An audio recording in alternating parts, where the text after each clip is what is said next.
Oke. Selamat siang Ibu-Ibu. Siang, Bu. Saya ucapkan terima kasih karena mau meluangkan waktunya, karena kami ada tugas membiaskan materi diklat yang kami dapat kemarin 5 hari di Ibu Pakam, yaitu tentang pembelajaran mendalam. Sebelum masuk ke pembelajaran mendalam, kita akan masuk ke materi pola pikir bertumbuh. Kalau disingkat jadi PPB. Oke. Ini pendapat dari Menteri Pendidikan kita. Kalau orang berpikir dengan growth mindset, maka dia yakin masalah yang hanya sedikit itu jalan keluarnya banyak. Karena itu jangan menyerah, jangan putus asa, yakin ada jalan keluar. Jadi sebagai pendidik kita, ketika mengalami masalah dengan anak-anak yang pola pikirnya tetap, kita yang harus menerapkan pola pikir bertumbuh untuk diri kita dulu. Setelah diri kita baru ke murid, tapi dengan tidak dipaksa. Paham? Kita perlahan-lahan. Pola pikir adalah segalanya. Pola pikir, tindakan, dan hasil. Lanjut Bu. Ya, di sini pola pikir ada 2. Pola pikir tetap dan pola pikir bertumbuh. Kalau di pola pikir tetap, ini sering kali kita hadapi di kelas, yaitu dengan menghindar, menyerah, mubazir, serangan, ancaman. Ya kan? Itu sering kita hadapi kata-kata seperti ini, tindakan yang seperti ini sering kita hadapi. Tapi sekarang dengan perlahan-lahan kita harus berubah menjadi menerima, bertahan, peluang, informasi, dan inspirasi. Jadi ini bisa diganti dengan kata yang di bawah itu saya rasa lebih bagus daripada yang di atas, karena di atas kayak lebih pasif ya kan Bu. Kalau di bawah berusaha untuk aktif dia. Jadi Bu, seperti ini Bu, dari pola pikir tetap ke pola pikir bertumbuh. Suaranya, belajar cara mengenali suara. Sadari bahwa kita punya pilihan berbicara kembali dengan suara, melakukan aksi sesuai suara PPB.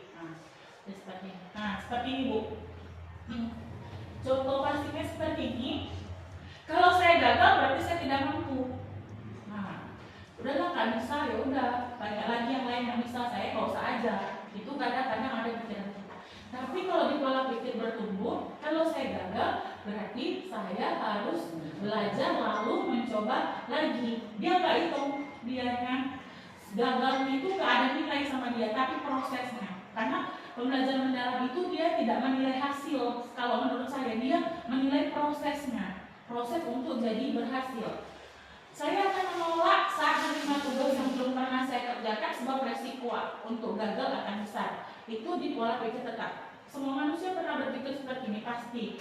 Tapi kita harus merubahnya menjadi saya akan menerima pekerjaan yang belum pernah saya kerjakan sebab ini adalah peluang untuk belajar mengembangkan potensi diri.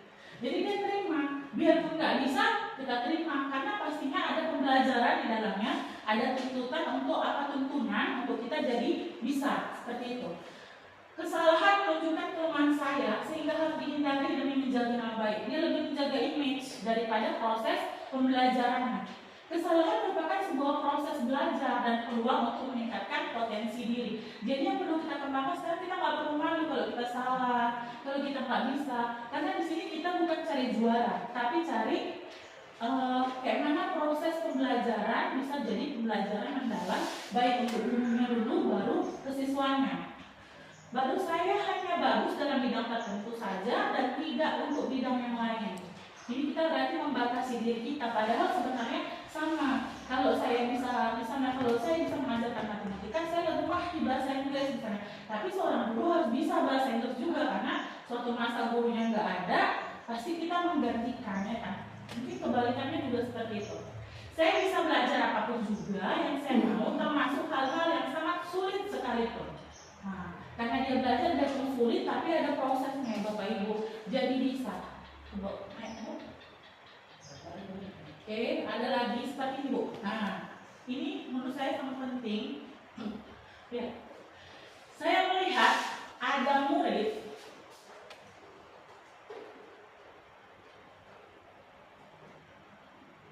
ini kan Pak Ibu nampak apa? Saya melihat ada murid yang mau menyerah ketika menemui tantangan atau kesulitan. Segera dorong dia untuk mencoba lagi. Yang keduanya, pada saat murid mau mencoba lagi, segera beri pujian proses. Karena berusaha. Lalu jelaskan kepada murid tersebut tentang pola pikir tumbuh dan pola pikir berkembang dan perbedaan utamanya pada saat menghadapi tantangan dalam belajar. Jelaskan kepada murid bahwa berbuat salah merupakan cara otak untuk belajar dan berkembang. Ini bagus sekali ya kan Ibu. Kita mengajarkan sama murid belajar dari kesalahan. Iya. Kalau kita salah berarti itu cara otak untuk belajar dan berkembang. Bu Herina lah, pernah nggak kelas 1 menghadapi kayak gitu Bu? Ya pasti pernah kan, mereka misalnya melakukan kesalahan menjatuhkan barang temannya. Nah kita sebagai guru kan mereka soalnya biasanya takut itu mungkin nanti tuduh menuduh gitu kan. Nah kita kasih gambar mereka itu salah, nah kalau kita salah minta maaf. Nah akhirnya kita secara tidak langsung sudah mengajarkan mereka 4 kata ajaib meminta maaf kalau ada kesalahan. Dari pengalaman itu mereka bisa belajar tanpa sadari. Kunci belajar kita yang paling utama untuk anak-anak itu yang menjadi kurikulum itu mengenal 4 kata ajaib karena mereka kebetulan masih kelas 1 kelas dasar. Kayak ibaratnya dari kesalahannya. Jadi belajar untuk memperbaiki diri. Berarti dia bisa maki Bu, saya loh yang jatuhin ini. Tapi saya Jadi dari kesalahan itu dia baru belajar untuk mendapat yang benar. Iya. Jadi etika juga. Jadi sebagai guru kayaknya kita nggak boleh menggunakan kata-kata negatif ya Bapak Ibu ya. Karena itu kalau kata-kata negatif udah mereka takut, mereka kan ada perasaan kalau disuruh ke depan udah takut, malu ya kan. Jadi bagusan dengan kata ujian, dengan kata yang positif akhirnya lebih nyaman ya belajarnya. Kalau terus,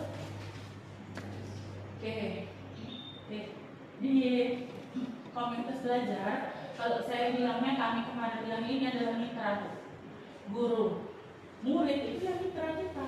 Guru dengan murid itu bermitra, tapi kita nggak sama murid saja, orang tua, komite, lingkungan sekolah itu juga termasuk dalam pembelajaran. Tapi mitra kita belajar itu adalah orang tua, murid, dan sumber pendukung. Kemarin kami ada lihat DTP bagus di situ tentang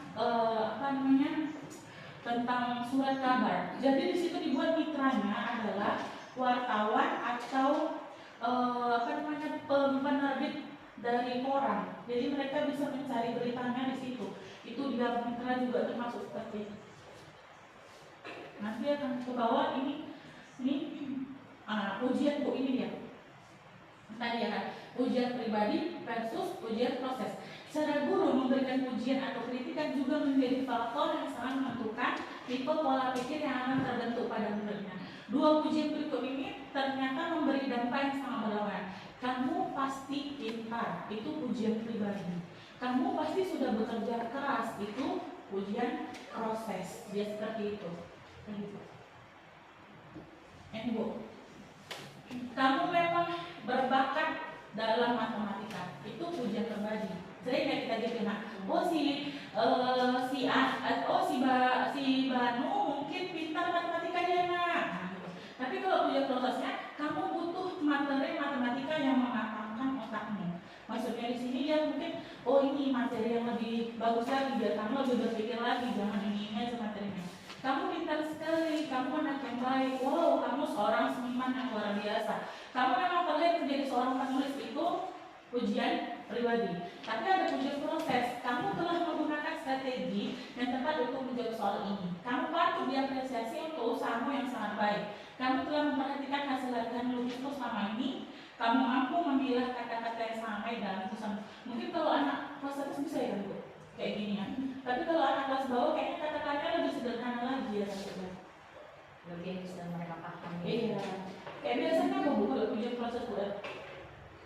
Kalau ujian proses ya, kamu bisa berkembang dengan menghitungnya lebih luas. Misalnya pertama sampai 1 sampai 10. Nah kita kembangkan lagi sampai ini. Nah kamu bisa lebih luas lagi jadi lebih ke 20 kan, menantang otak ya kan. Jadi dia nggak hanya sampai 10 aja, bisa lebih berkembang sampai ke 20 kan, itu lebih menantang lagi. Dan seterusnya 30 dan 40. Berarti dia satu penjumlahan, misalnya penjumlahan satuan, bisa nanti langsung ke puluhan naik ya.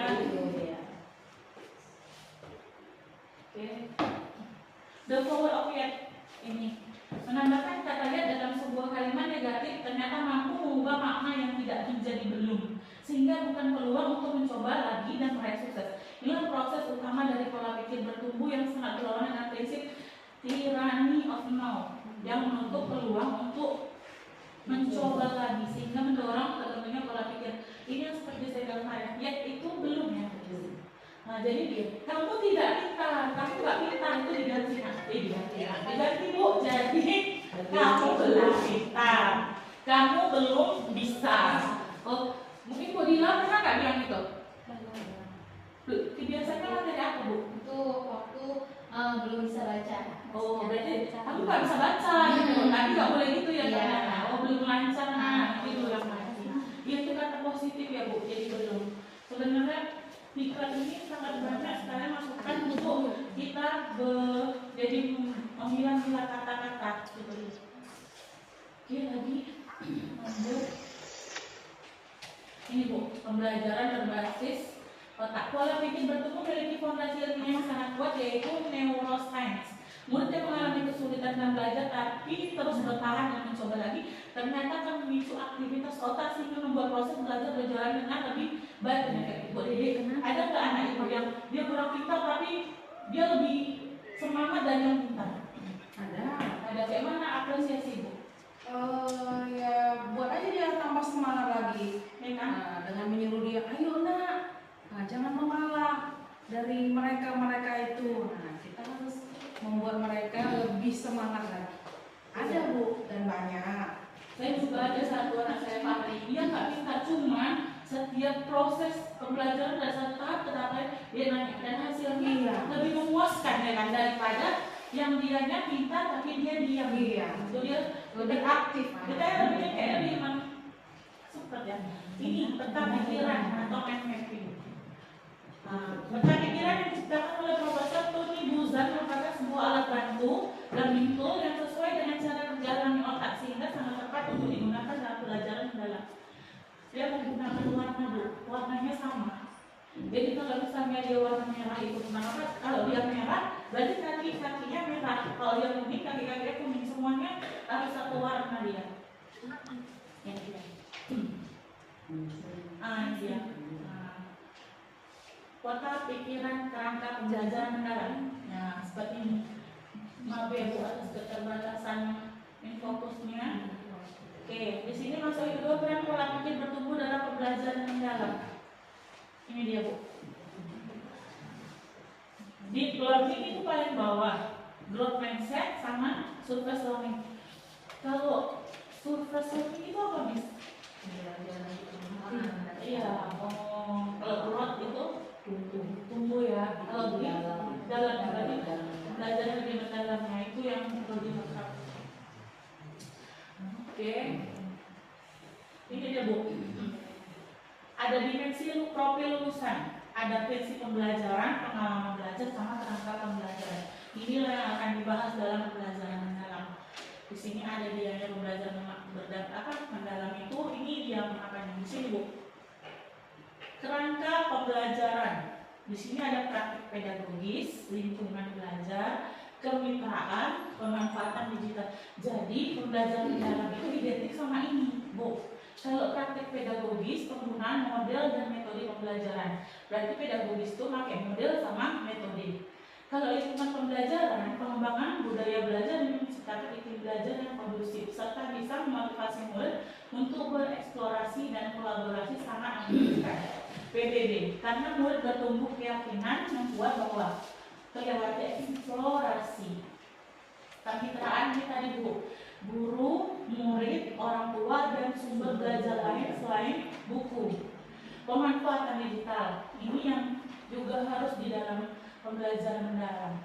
Karena pemanfaatan media digital sangat membutuhkan digital mindset agar terbentuk keyakinan bahwa manusia dan mesin tidak harus bersaing, tapi harus berkolaborasi. Contohnya kita sekarang udah banyak ya pakai fokus, pakai laptop, ya kan? HP canggih. HP lagi anak-anak sekarang udah belajar. Ini bu, pengalaman belajar itu ada 3: memahami, mengaplikasi, merefleksi. Kalau memahami, dalam proses memahami, murid saya berhadapan dengan berbagai tantangan dan kesulitan, sehingga butuh pola pikir bertumbuh agar mereka mau bertahan serta terus mencoba. Berarti dia memahami, bertahan, mengaplikasi, ibaratnya dia menjalankan, ya kan? Dalam pengenalan kritis dan kreativitas sangat dibutuhkan sebab menghubungkan materi dengan kehidupan, khususnya pemecahan masalah yang nyata yang butuh pola pikir bertumbuh agar murid tidak takut dengan berbagai kendala yang terjadi. Berarti kita mengaplikasikan dengan lingkungan sekitar. Meredaksi dalam hal ini, peran PBB, pola pikir bertumbuh sangat besar. Sebab murid akan diajak untuk memahami apa tujuan dari pembelajaran ini dan sejauh mana tujuan ini akan tercapai. Setelah mengeksplorasi kekuatan, tantangan, dan mencari area yang perlu diperbaiki. Berarti kita lebih kayak ini pelajaran hari ini tentang pengurangan, ya kan? Pengurangan puluhan dengan ratusan dengan puluhan. Mungkin ada cara yang mungkin sebagian anak bisa, ada sebagian anak yang tidak bisa.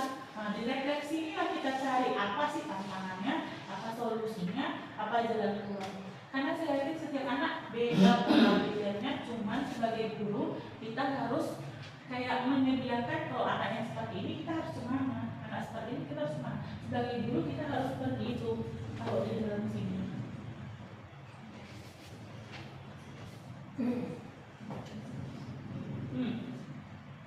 Bu, profil lulusan kreatif, penalaran kritis, komunikasi, kolaborasi, mandiri. Kalau yang tahun semalam nggak kolaborasi namanya, apa bu namanya? Gotong royong namanya. Sekarang nggak gotong royong lagi namanya kolaborasi. Artinya mereka bekerja sama, bekerja kelompok. Kemarin kan dalam sekarang ada 8. Iya, ada tambahannya bu. Kesehatan Sama komunikasi. Ya, kesehatan penting ya bu ya. Penerapan pola pikir bertumbuh dalam kreativitas. Ini dia bu. Keimanan dan ketakwaan terhadap Tuhan, kewargaan, pengenalan kritis, kreativitas. Nah, seperti ini. Penuh. Lanjut bu. Oke, terus yang kiri. Oke, ini bu. Inilah namanya mind mapping.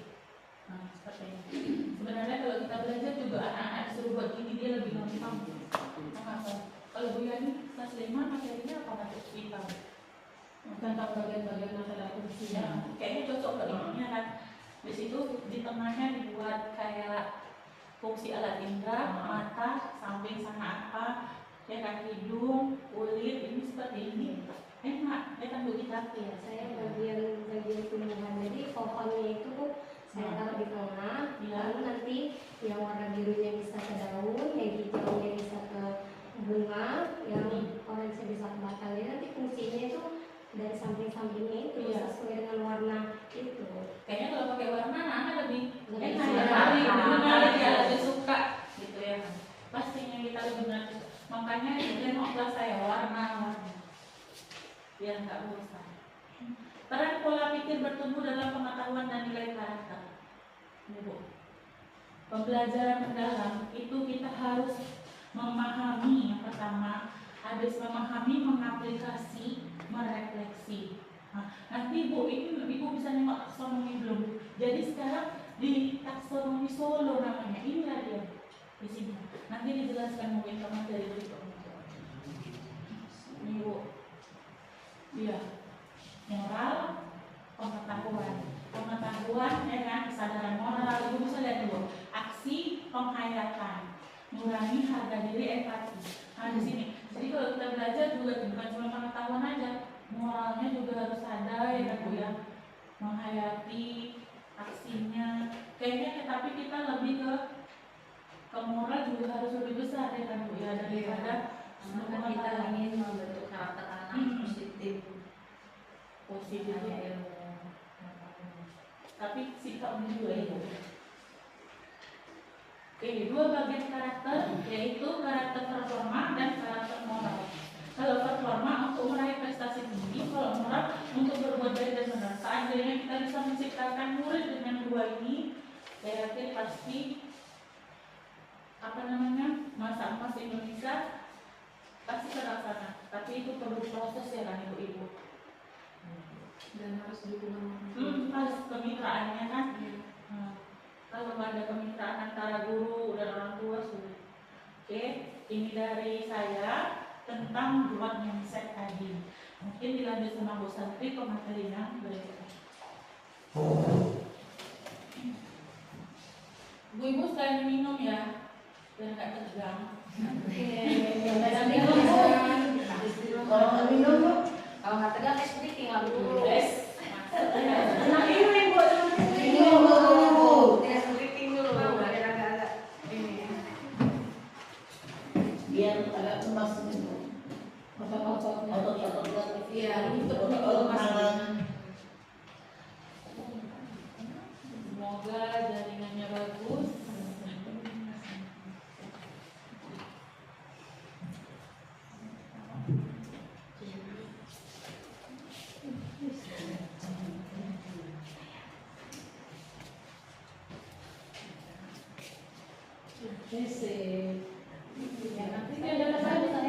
Oke, ini ya,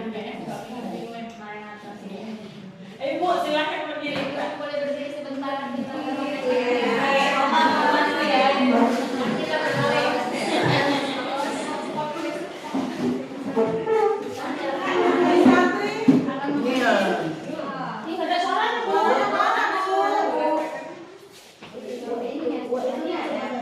Iya, suaranya gini dia. Nomor berapa itu, Bu? Suaranya luar biasa.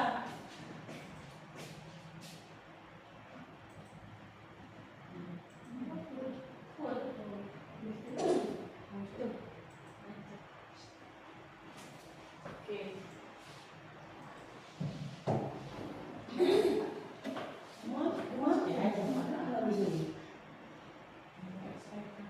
Iya, ada speaker ya, Bu.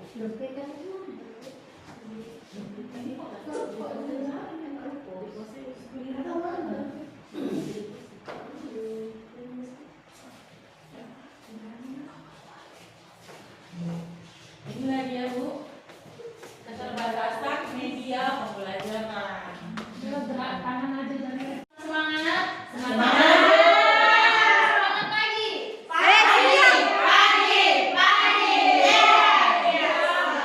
Di sini saya akan melanjutkan materi tentang pembelajaran mendalam tadi. Tadi kan udah belajar tentang pola pikir tetap dan pola pikir bertumbuh. Pola pikir tetap itu biasanya dia menunjukkan sifat yang pesimis, sedangkan pola pikir bertumbuh dia lebih ke sikap optimisnya. Terus tadi setelah pola pikir bertumbuh ada lagi kerangka pembelajaran, ya kan? Masih ingat apa aja? Pemahaman,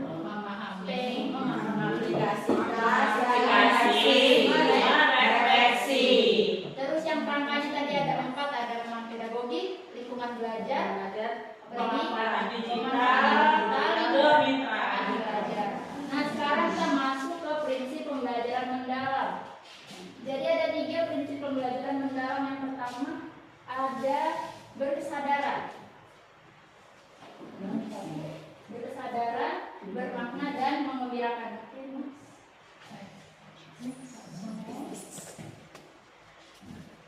Oke, kita ke definisinya dulu. Prinsip berkesadaran merupakan pengalaman belajar peserta didik yang diperoleh ketika mereka memiliki kesadaran untuk menjadi pembelajar yang aktif dan mampu meregulasi diri. Jadi di sini peserta didik diminta untuk hadir secara utuh dalam kelas, begitu juga dengan gurunya. Jangan tubuhnya di kelas, fisiknya di kelas, pikirannya di rumah atau di mana-mana. Lanjut yang kedua ada bermakna yang kedua. Bermakna di sini maksudnya peserta didik dapat menerapkan pengetahuannya secara kontekstual atau secara langsung di dunia nyata. Jadi materi yang dia pelajari di kelas yang sudah diajarkan oleh guru-gurunya bisa diterapkannya di dunia nyata. Proses belajar peserta didik. Yang ketiga menggembirakan. Menggembirakan di sini maksudnya terciptanya suasana belajar yang positif, menantang, menyenangkan, dan memotivasi siswa. Jadi rasa senang dalam belajar membantu peserta didik terhubung secara emosional, sehingga lebih mudah memahami, mengingat, dan menerapkan pengetahuannya secara langsung di dunia nyata. Oke, lanjut.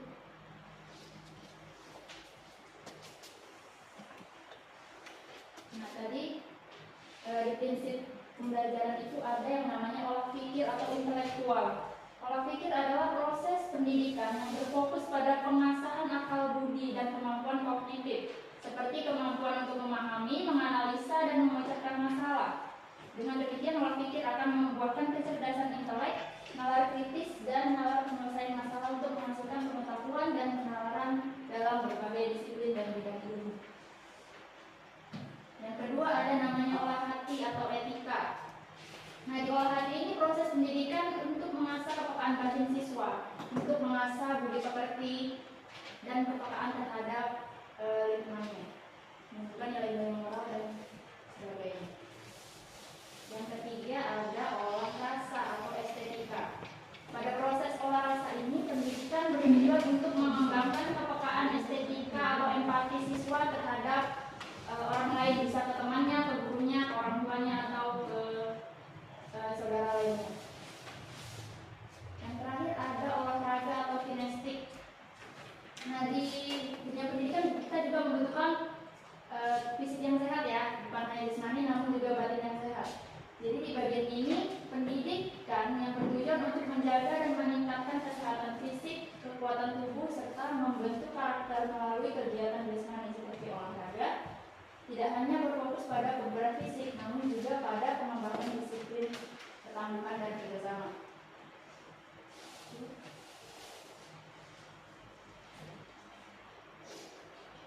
Oke, jadi itu tadi penjelasan tentang pembelajaran mendalam. Sekarang kita buka sesi tanya jawab atau sharing-sharing tentang pengalaman ibu-ibu sekalian selama mengajar. Ada nggak kendala atau ini tadi udah berkaitan belum sama pembelajaran mendalam? Saya Bu mau nanya Bu, Saya ibu, mau santri sama Bu ini bagaimana kalau kita menghadapi salah satu di dalam kelas yang maaf cakap berkebutuhan khusus Bu. Strategi apapun yang kita gunakan dia nggak berkembang-kembang. Apa yang harus kita buat? Kalau saya rasa melalui pendekatan Bu, karena kalau pendekatan itu kan kalau misalnya si anak dia susah untuk kayak belajar, membaca atau apapun itu, mungkin kita lihat dari faktor ekonomi, faktor keluarga, ya kan, faktor tempat tinggal dia gitu. Mungkin ibu juga harus punya metode pembelajaran atau cara mengajar, mungkin dia dipisahkan dengan temannya. Ibu letakkan dia di tempatnya tapi agak ke ujung sedikit, perhatiannya lebih ke dia, tapi tidak menelantarkan anak yang lainnya. Ini nggak bisa baca atau nggak bisa apa? Semua Bu. Ya seharusnya ibaratkan dia nggak tepat lah di sekolah ini gitu Bu. Seharusnya di sekolah yang Inklusi ya, khusus. Ini tadi perlunya sebenarnya kalau kita bilang perlunya pada saat pertama kali masuk kelas 1, saya rasa perlu berjumpa ya Bu ya, kelas 1 ya sama orang tuanya. Kalau anak-anaknya itu memang nggak bisa, maksudnya anaknya di sekolah kita, tapi kita tidak punya guru inklusi gitu ya Bu ya. Tapi kita juga nggak boleh nggak terimanya. Kita tidak boleh menolak, ya kan? Sebenarnya kalau sekolah umum itu kan boleh menerima anak yang ABK atau yang kita sebut inklusif tadi kan. Pengetahuan saya seperti waktu pernah saya itu boleh kan sekolah umum menerima, tapi dengan syarat biasanya pemerintah akan mengadakan kayak kunjungan, ada di guru BK atau psikolog itu untuk mengunjungi anak tersebut. Jadi kita sebulan sekali atau 2 minggu sekali dikunjungi, didampingin. Cuman kan kalau sekolah kita ini memang tidak ada seperti itu, jadi memang kesulitan bagi guru sendiri ya kan Bu. Karena di kelas saya sebenarnya juga ada. Nah, salah satu cara saya untuk menangani anak itu, apalagi kelas 1, dia maunya jualan gerak aja. Nah, ketika saya selesai memberi materi kepada anak yang lain gitu, saya biasanya kasih dia seperti kayak bergambar gitu kan, gambaran besar. Saya ajak aja dia untuk pendekatan, memahami dia untuk mengecek, memberi warnai kertas tersebut agar dia terlatih tidak keluar dari garis gambar tadi. Hanya itulah kira-kira untuk membuat dia lebih aktif supaya dia mau bekerja dengan apa yang dia senangi. Dia senang menggambar, kita buat seperti supaya dia bisa duduk tenang, tidak mengganggu teman yang lain. Kira-kira seperti itulah pengalaman saya menghadapi anak yang seperti itu. Kalau kelas 1 mungkin bisa ya, tapi kalau kelas tinggi kayak Bu yang kelas 5 kayaknya udah nggak pas kalau gambar ya kan. Makanya kayaknya kita harus Karena saya menghadapi si Ajeng ini Bu, dia nggak mau masuk dia keluar aja. Kalau itu pernah ya. cuma saya Joni kan di sekolah juga di Dia tetap sekolah. ABK ya kan, Jadi bukan di sekolah. kuliah tadi. Yang kita takutkan ini anak yang dekat dia itu jadi punya dia kalau belajar aja ke bawah naik gitu ya kan. Nah itu agak sulit memang menghadapi anak yang seperti ini. Mungkin kalau penjelasan kami kurang jelas, nanti kami tanya lagi ke narasumber, ada Bu Mega namanya, untuk mengatasi masalah ini ya Bu. Semoga nanti suatu saat Bu Mega bisa kemari, bisa kita tanya ya Bu ya. Oke, ini bagaimana? Sudah paham Bu? Bisa diulang Bu? Oh ini, Bu Santri? Ya, kenapa? Mau lanjut? Gimana? Udah selesai. Dari paparan semua tadi prinsip ada 3 kan. Yang pertama apa? Berkesadaran. Yang kedua bermakna. Ketiga dengan olah hati dan olah rasa. Olah hati, berarti ya. Menurut saya sebenarnya pembelajaran bermakna ini atau ya pelajaran mendalam ini sebenarnya sudah kita laksanakan ya sehari-hari ya kan. Bagaimana kita membuat anak itu memotivasi, merangsang mereka dari berpikir yang pasif menjadi lebih kreatif, itu sebenarnya sudah kita lakukan ya kan. Cuma ini kita lebih lagi diberi lagi pembiasan oleh Ibu Bibi dan Bu Santri. Sangat berterima kasih lagi ya atas apa yang mereka dapat dari pembelajaran di kantor kemarin. Oke, sama-sama.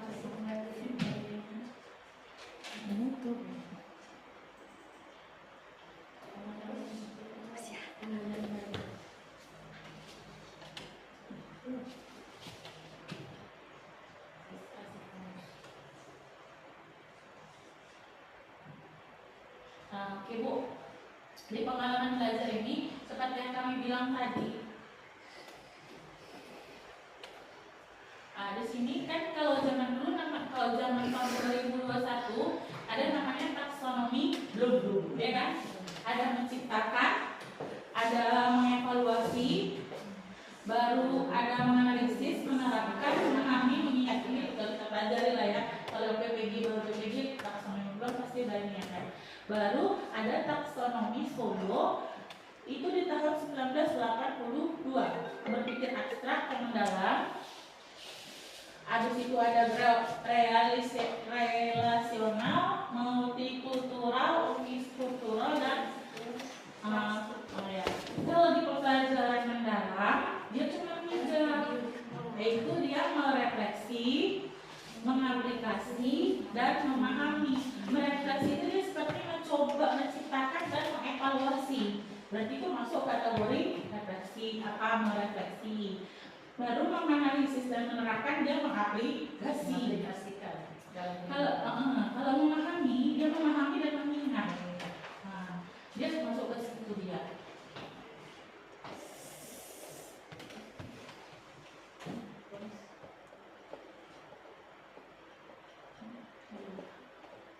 Oke, di sini ada pengetahuan esensial. Mana pengetahuan dasar yang fundamental dalam suatu bidang atau disiplin ilmu yang harus dipahami dan dikuasai untuk membangun pemahaman yang lebih kompleks dan diterapkan dalam berbagai konteks.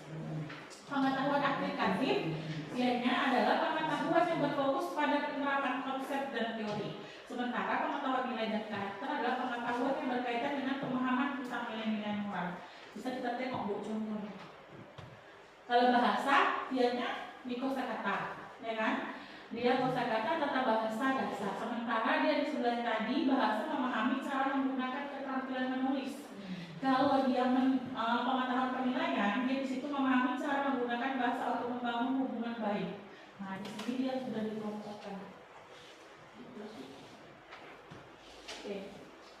Ini mungkin sama seperti yang dijelaskan Bu Santri tadi. Oke. Sekarang kita masuk ke ini Bu. Nah, asesmen pembelajaran mendalam. Oke. Sebenarnya ini saya rasa apa ya Ibu-ibu? Asesmen ini adalah sesuatu yang sering dilakukan guru, ya kan? Prinsip asesmen ada 3, berkeadilan, edukatif, dan objektif. berkeadilan, pendidik melakukan penilaian yang tidak biasa, oleh latar belakang. Artinya begini, dia mau anak guru, dia mau anak siapa, kalau memang dia belum pintar, berarti memang belum pintar. Tapi kalau memang dia cuma anak petani atau dia mungkin golongan yang kurang mampu, kalau dia pintar harus kita akui memang dia pintar. Gak ada ini yang Bu ya, kalau mengasesmen itu berkeadilan ini saya rasa sangat-sangat perlu. Edukatif, artinya penilaian yang hasilnya digunakan sebagai umpan balik bagi pendidik, peserta didik, dan orang tua untuk meningkatkan proses belajar dan hasil belajar. Itu edukatif. Objektif adalah penilaian yang didasarkan pada informasi faktual atas pencapaian perkembangan atau hasil belajar. Kalau menurut Ibu, edukatif itu dia formatif atau sumatif? Kalau edukatif, karena kan di situ penilaian yang hasilnya digunakan sebagai umpan balik. Berarti dia formatif atau sumatif? Masuk formatif ya kan? Tapi kalau itu iya, kalau objektif kan ini kayaknya udah ya semuanya memang formatif juga iya ya kan? Cuma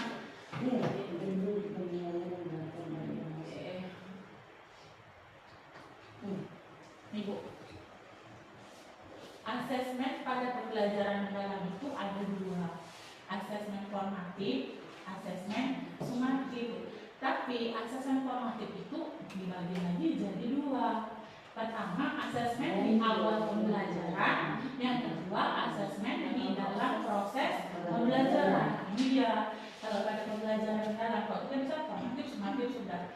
Kalau asesmen di awal pembelajaran yang dilakukan untuk mengetahui kesiapan murid untuk mempelajari materi, ajar, dan mencapai tujuan pembelajaran yang direncanakan. Kalau asesmen di awal pembelajaran kayak pertanyaan tematik, ini ya, itu dia nih. Kalau asesmen di dalam proses pembelajaran yang dilakukan selama proses pembelajaran untuk mengetahui perkembangan murid dan sekaligus pemberian umpan balik yang cepat. Ini kayak biasa ya Bu ya, dalam proses pembelajaran kalau kita menyampaikan materi misalnya tentang generatif, mungkin awal pembelajaran itu kayak pertanyaan tematik. Setelah dia paham soal seperti itu memang seperti biasa, cuman dia dibagi dua di sini. Asesmen pembelajaran, asesmen dalam penerapan pembelajaran mendalam yaitu asesmen formatif dan sumatif diterapkan dengan penekanan pada asesmen autentik dan holistik.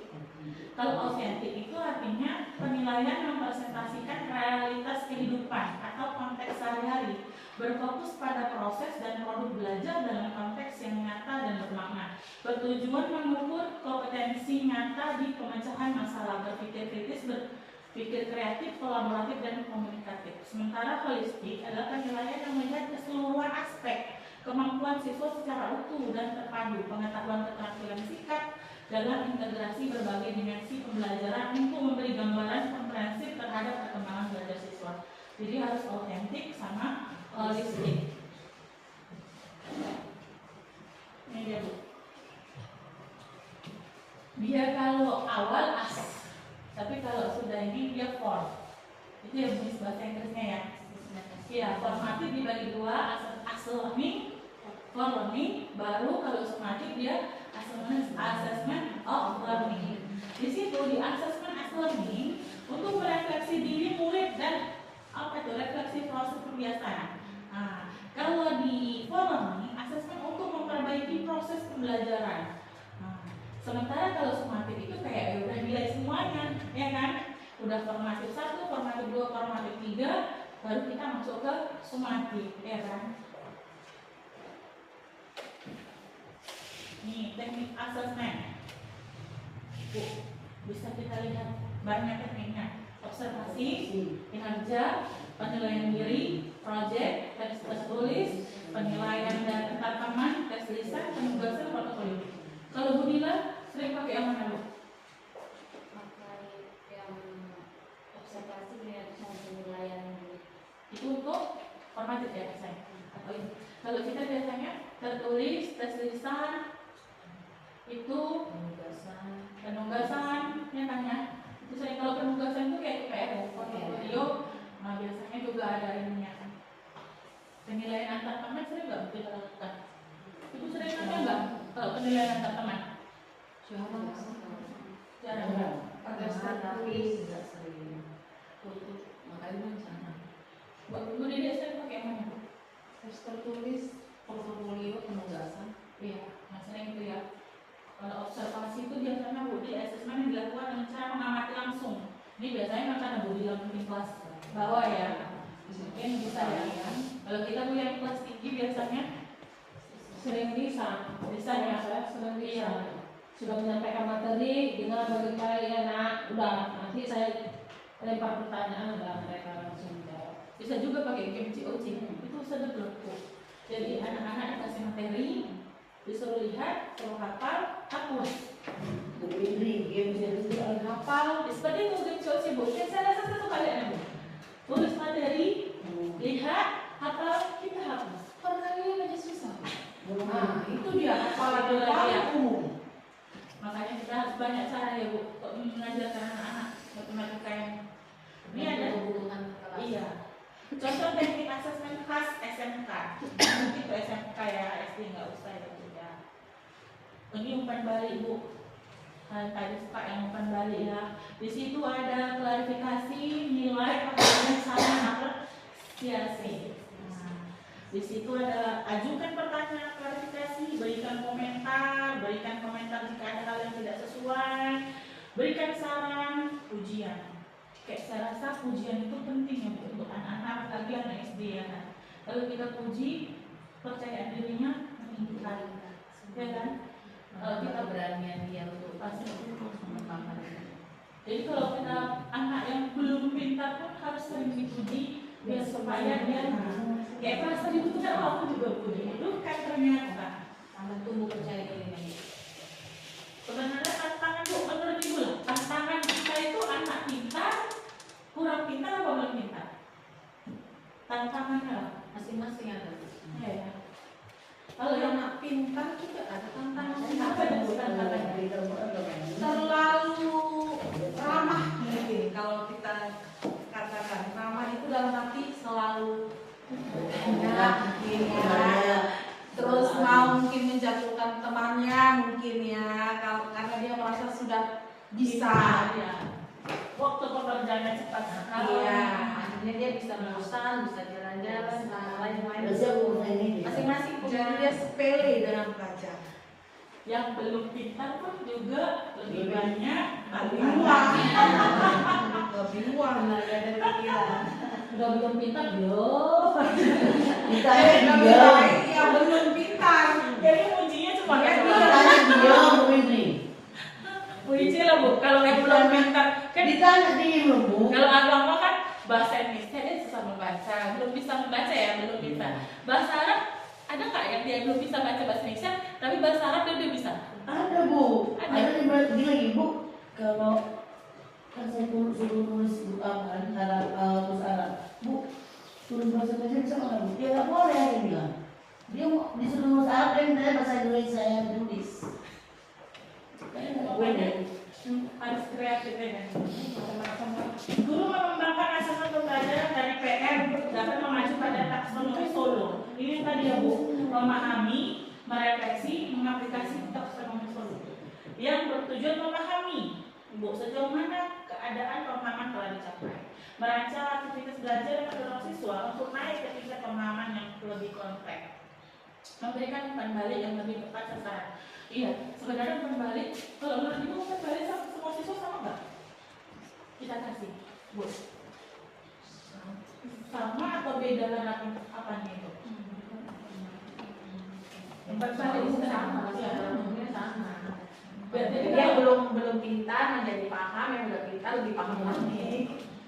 pasti di situ apa ya Bu? Waktu kita kasih umpan balik. Nah, ketika kita berefleksi itu kan kita pasti ada mengulang sampai kan kita potong kata-kata kita. Nah, yang sudah kita pasti kan nyambung terus. Nah, nanti yang belum kita tadi bisa itu jadi ikut.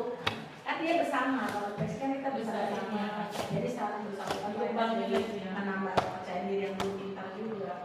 Biarpun ikut-ikut ya kan. Ini Bu Lia. Dia jadi itu tadi di atas pengalaman belajar mendalam.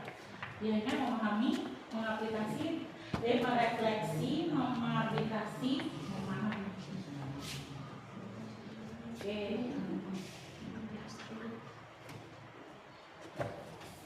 Ini kalau yang di bawah ini sama ya. Kita lanjutkan sama Bu Santri ya Bu Santri.